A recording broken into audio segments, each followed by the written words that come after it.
Hello, my name is Jonadine Season, and this is for Business Ethics, Philosophy 2050, Section 1.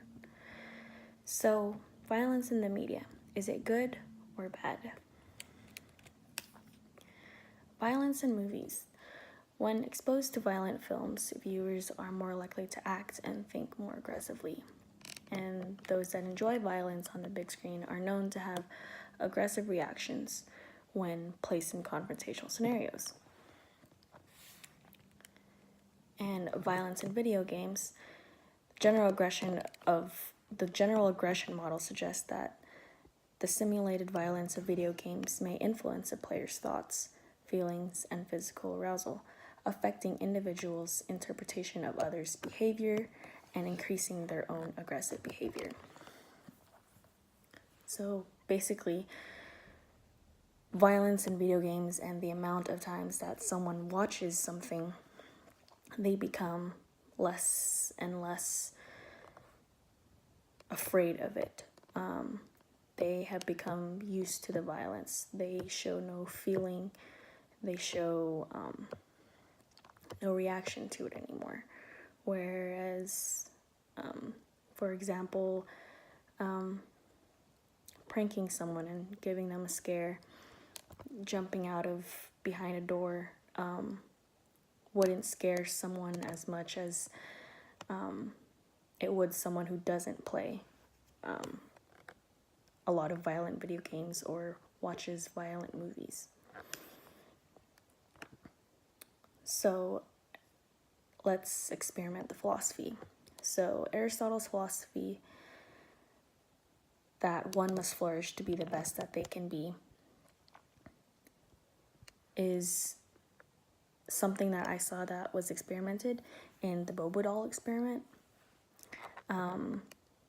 How as we grow up, starting at a younger age, we see our elders, we see those who raise us, those who are around us as we grow up, we see their actions and we see the outcomes of their actions.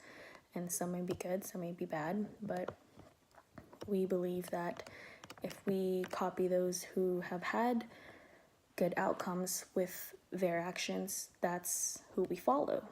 But it doesn't always get the same outcome. For example, I would read a paper. Okay, I would study a paper and a study guide, for example, and that's enough for me to pass a test. Now my younger sister will think the same way. She'll think that in order to pass a test, all she needs to do is review a study guide.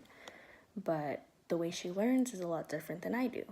So I get a passing grade and she doesn't.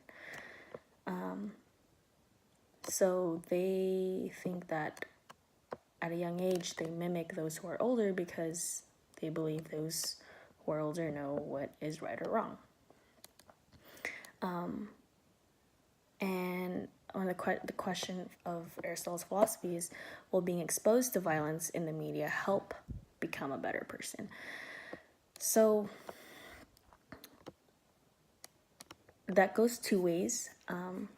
Being exposed to violence in the media help become a better person is, if you're exposed to something, then you have an idea on what you can expect.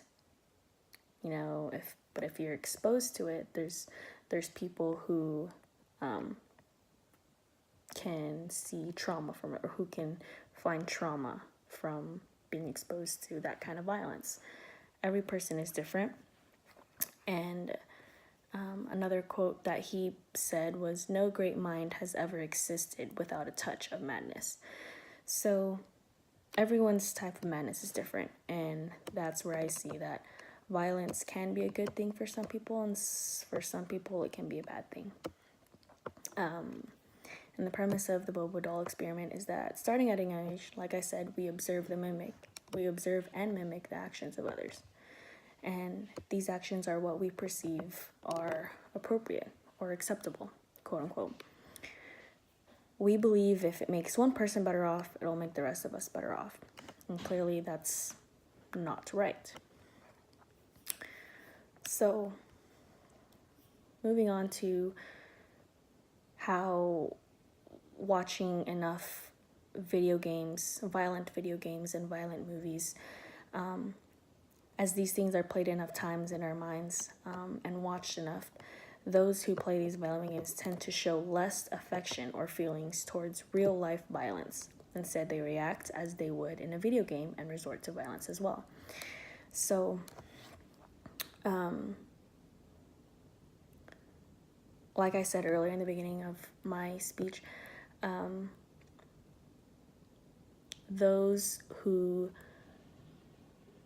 are used to watching these things multiple times a day and playing it for hours and hours and hours, in real life, when that situation comes up, they are desensitized. They have lost touch to that feeling, to that scenario. For example, I guess you can say a shooting. In past presentations, for those who haven't experienced a lot of violence, those shootings can be very traumatic. Some kids and some adults can be traumatized, and they react in chaotic ways. They aren't prepared. They don't know how to react. They don't know how to stay calm. Whereas those who are used to violent video games and movies, they seem to react more calmly. They seem to lose touch with their feelings because they know that in order to survive, they need to act calm and survive. It's like survival of the fittest to them. So, but for some of those who do watch violent video games and watch violent movies, who are calm and all that stuff, there's those who can also resort in violence instead of staying calm and knowing how to act in those situations, instead of helping those who could need the help. So the pros and cons for this type of violence in the media is, pro is that one is able to stay calm in an emergency, like I said, and one is able to perform duties in the armed forces or in the medical field. So if someone wants to go and become a policeman or serve in the military, become a doctor or trauma surgeon, these video games, these violent movies can be a good gateway or pathway to that profession. And one isn't easily stressed in chaotic scenarios. So, for example, like being in a war or being a trauma surgeon. You'll have all these patients coming in and who all need attention, and you need to be able to keep your cool and be able to operate on these people without freaking out with the blood and all the gore and all that stuff. And the cons to this is that for some people who aren't used to seeing violence in the media or in the video games, or those who have experienced it without originally being exposed to violence in the media or video games, is they can get fear and anxiety, and that'll overpower the positive thinking and the common sense of the brain, and wanting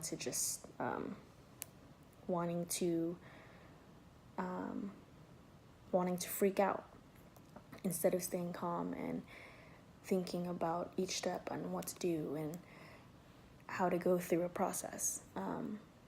Another con is that they're easily stressed in violent and chaotic scenarios. So if a nurse who wasn't used to being in the trauma ward, they would be easily stressed in having to help with all these trauma patients because they're not used to all this blood and this gore. And it also calls for being easily distracted. So in conclusion, violence in the media can be both good and bad, and that is dependent on how one is raised and who they are as a person. Everyone is different, and not everyone can be easily manipulated. And what I mean by easily manipulated is that as you're a kid, your mind is very vulnerable to all these things. And if you're one who grows up with this, your mind is easily manipulated to these things. But if you're not as easily manipulated. So the older you get and the more that you're not exposed to these kind of things, then your mind, your brain triggers a sense of, no, I don't want to see this, I don't want to do that. We fight the fear, we fight the anxiety.